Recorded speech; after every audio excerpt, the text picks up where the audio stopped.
përballë një njeriu që s'ka bër asgjë nga ato që ka thënë. Asgjë. Më thoni çfarë premtimi ka mandatin e 4 më 11 maj, çfarë do të bëjë? Premtoj 300.000 vende pune dhe largoi 1 milion shqiptar. Apo jo? Këto fakte. Po i dim pra, i keni denoncuar, ju ka denoncuar media, i dim këto. Po kjo është fushata pra. Kjo është fushata dhe ne vim me një program për zgjidhur problemet që ka shkaktuar ky. Për shembull, s'ka ilaçe. Pse s'ka ilaçe sot? E dini ju? Sepse Edi Rama në 2014 hoqi ligjin për ilaçet në Shqipëri.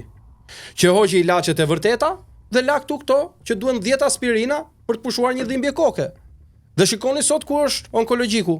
Të flasim për këto, pse është bërë kjo katastrofë? A e dini ju që s'ka ujë sot tek onkologjiku te pediatria? Nuk ka ujë të ngrohtë që të lash fëmijën e smur. Dhe ky do të hyjë në Europë thot. Do të çojë në Europë thot. Pa ujë në spitale ky do të çojë në Europë. Pa ilaçe në spitale po vdesin njerëzit në spitale dhe kjo është vrasje shtetërore. Qeveria e Edi Ramës është qeveri vrasje. Vrasësish. Të bësh këto vjedhje në shëndetësi, do të thotë që ti vret njerëz me qëllim. Sepse ti e di shumë mirë zotëri që të duhet ligji për ilaçet dhe të futen ilaçet e Bashkimit Evropian në Shqipëri dhe jo ilaçet e Indis. Nuk janë ilaçet e Indis për shqiptarët. Ky e di shumë mirë që s'ka ujë tek onkologjiku. Pse nuk shkon ta flas, ta thot këtë punë si kryeministër, po shkon dhe ta fshej.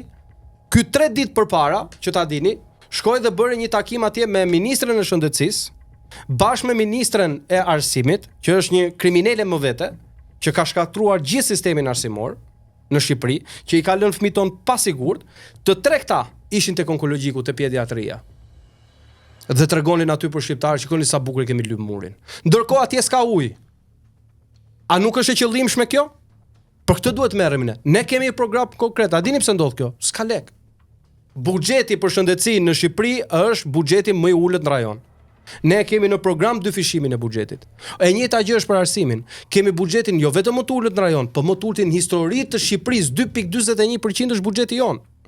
Për arsimin, është më i ulët në histori të Shqipërisë. Si ka mundësi që nuk gjehen para për këto, po ka 80.000 euro në ditë për incineratorën që nuk ekziston? Për shqiptarët s'ka para, s'kemi para tha për pensionistët ne. Si bëjmë dot parat? Dhe të gjitha këto janë vetëm disa nga pikat, por po ju marr, sa veta për propagandën e Edi Ramës kanë humbur jetën. Sa shqiptar. Ju kujtohet kur thoshte do bëjmë shtet? Ju kujtohet? Dhe çfarë bënte? Arrestonte njerëz se s'kishin paguar 10.000 lekë dritat. Dhe vrau veten zotëria nga Lushnja në Burg për 35.000 lekë drita.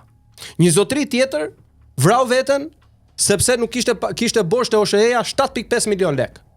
Dhe s'donte të shkonte në Burg. Jam shumë dakord për kjo qeveri tani do vi këtu dhe të na kërkoj neve, a mund të denoncojmë ne, a duhet fitojmë ne, a duhet të rinë këta. Këta janë qeveri vrasësish për propagandën e këtij dhe ndërkohë në atë kohë, më fal, po në atë kohë Edi Rama mbillte gjithë Shqipërinë me kanabis kur thoshte do bëjmë shtet. Të lutem, pyetjen time ti s'po e kupton.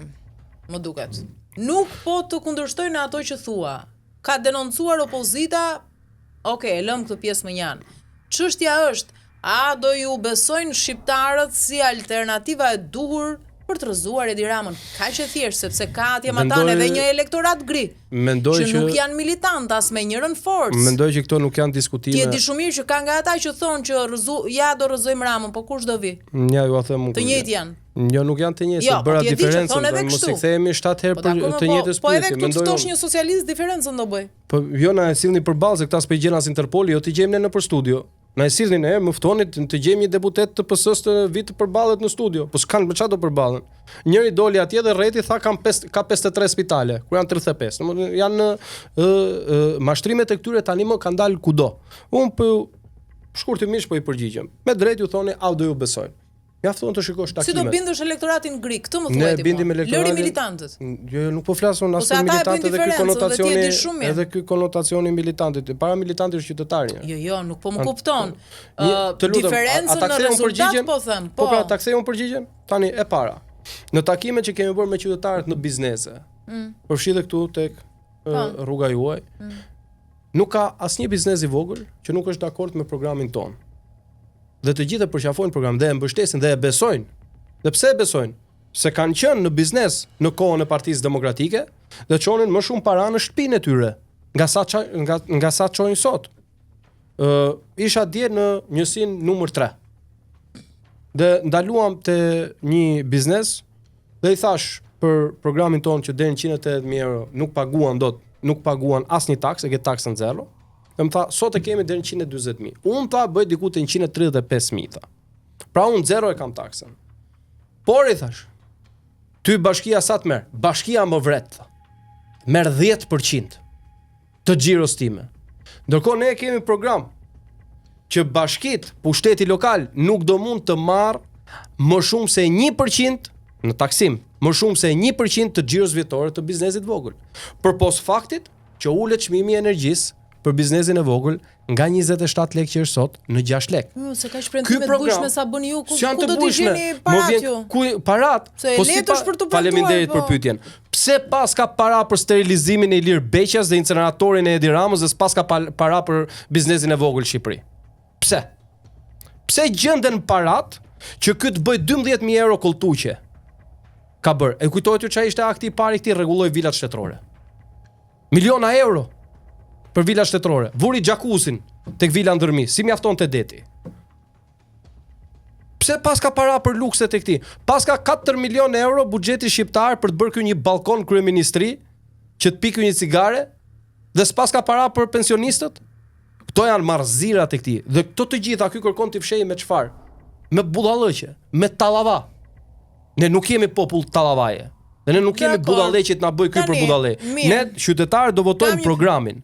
Program konkret që zgjidh problemet e shqiptarëve, që zgjidh problemet që shkaktoi ky. Problemet që shkaktoi ky 12 vite. Dhe nëse doni të shikoni pse e besojmë që fitojmë, mjafton shikoni takimin, pa takimin e Vlorës dje, e pa takimin e Durrësit. Bëni vetëm krahasimin të çeljes fushatës. Një çelje fushate për një ndryshim me shpresë dhe një mort. Funerali politik i Edi Ramës ishte çelja e fushatës së PS-s. Mort nuk ishte se ata po kërcenin këngë valle. Po ata ashtu i kanë me të kërcyme, i kanë. Dasëm thuaj. Historikisht Partia Socialiste, prandaj ja bën aty afër bashkisë. Ata kërcejnë mbi vdekjet e njëri tjetrit kërcejnë. Historikisht që në 44 këtë punë kanë pas ata. Ata të puthin, përqafojnë, të vrasin dhe pastaj kërcejnë. Dhe atë bën atje. Prandaj ja bën Erion Veliet e bashkia. Më përgjigj një pyetje tjetër. Për shembull, sondazhet e fundit që janë bërë, sondazhe serioze them unë. Për shembull ai në Euronews nga Barometri. Po. Jo, ai besoj e di që sa herë ka pasur zgjedhje është afruar më shumë se gjithë rezultatit. Më jep një rast që është afruar. Okej. Po se në 2021 nuk ju afruam. Fare zero. Kokë e nxorri. S'dolëm kokë në sa mandate më. Jo, kokë rezultatin e kanë fjalën, se po bëj si shprehje. Sondazhet kur nuk dalin sakta në Shtetet e Bashkuara të Amerikës. Shumë mirë që e kanë nxjerr. Po më fal, të bëj një pyetje. Kur sondazhet kur janë ekspertët e botës janë në Amerikë. Ekspertët e kësaj kush janë në Amerikë? T'ju bëj një pyetje unë. Ta ndroj pak vetëm 1 minutë rolin. Vetëm 1 minutë. Gjithë këtë thoni ju, jepni precedentin që ndodhi në Amerikë me Trumpin. Po kur sondazhet nuk janë atje të sakta, si që kanë këtu të sakta. Më shpjegoni dot ju mua? Si e bëjnë këtu më të sakta se në Amerikë? I pas kemi më ekspert ne se sa janë në Amerikë. Thonë, nuk ka sondazh që ta nxjerr vujtjen e këtij populli. Nuk ka sondazh që të nxjerr ty se si do reagoj, se si do reagoj. Më fal, edhe një herë. Sondazhet nuk është ky realiteti, po nuk është realiteti i sondazheve. Sipas sondazheve që fal, sipas sondazheve Rama e ka shkruar në tavolinë rezultatin. Kush Rama? Rama në tavolinë bën shumë gjëra. Unë s'kam punë se ç'a bën Rama. Rama të merret me avokatët. Ai po vazhdon kërkon të bëj marrëveshjen e vet, ai të bëj ç'a doj. Marrëveshje me ne nuk ka. Ai ka mbaruar punë. Po mirë, nëse humni më 11 maj, ç'do ndodh? Të humbim ne me 11 maj, kemi humbur të gjithë. Kemi humbur të gjithë. Do vazhdoj kjo punë tek onkologjiku, do vazhdoj mungesa e ilaçeve, shqiptarët do vdesin për smundje, për grip po vdesin sot shqiptarët. Kjo do ndodhi. Kto do vazhdojnë të mbushin xhepat, do vazhdojnë të blejnë shtëpiat në Vjenë, do vazhdojnë të blejnë shtëpiat në Spanjë. Kjo do ndodhi. Kurse shqiptarët do rrin pa bukë. Kjo që ka ndodhur gjithë këto vite. Çfarë do ndodhi? Kjo do ndodhi. Kjo që ka ndodhur 12 vite. Më thoni ju, nëse ju mendoni që sot Shqipëria është më mirë se para 12 viteve, unë i pari do i kita votoj PS-n. Po si mund të jetë Shqipëria më mirë, kemi pas ilaçe, sot s'kemi. Kemi një të çmendur atje që nga mëngjesi deri në darkë vetëm vjedh. Sterilizimi, laboratorët, check-upi, droga, krimi, kapet një drejtor në Frakull 40 milionë euro kokainë. Tu sulmojnë gazetarët mes rrugës, u bëhet atentat, s'tot asnjë fjalë kryeministri. Ai gëzon për atë. Ai gëzon për ato. Kur gazetarët sulmohen në Shqipëri, ai gëzon për ato për dy arsye. E para se i shef ata si armiq, dhe e dyta ka një kompleks, ka dashur gjithë jetën të bëhet gazetar, të bëhet shkrimtar, të bëhet sportist. Dhe prandaj u rren ata se nuk u bë asgjë. U bë thjesht një hajdut. Dhe arriti nëpërmjet një partie hajdutësh të marrë postin më të lartë sot në shtet dhe ka marrë në qafë një popull të tërë. Donte ky të bësh, a ishte sportist ky?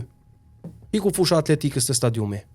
A bën si artist ky? Është mbyll galeria që kur ka ardhur ky në pushtet, Galeria e Arteve. U shëm teatri. Donte ky të bësh gazetar. Shikonin çfarë dhunë u bëhet gazetarëve. Gazetarët sot janë kadri. Gazetarët sot mund dhunohen mes 4 rrugëve. Nga bandat e këtij dhunohen ata. Ju ko më parë kërkuat sikur të pa negociuar shumë qeveri teknike për të hyrë në zgjedhjet e ardhshme, ato të 11 majit praktikisht. Si u tërhoqët? Nuk u tërhoqëm. Ne bëm gjithçka që ajo të arrijë dhe duhet të ishte arritur. Qeveria teknike është domosdoshmëri. Për së vërtetës, jo vetëm në këtë proces zgjedhor, po mendimi im është që duhet futur në kushtetut që çdo palë zgjedhje, 6 muaj apo 8 muaj ato punë pasaj e din ekspertët, duhet një qeveri tranzitore që të menaxhojë zgjedhjet. Demokracia jonë është relativisht e re. Ka nevojë për kohën e vet. Dhe ne kemi bërë hapa prapa këtë kohë. Prandaj kemi të nevojshme që qeveria teknike të kthehet në një lloj institucioni për proceset zgjedhore.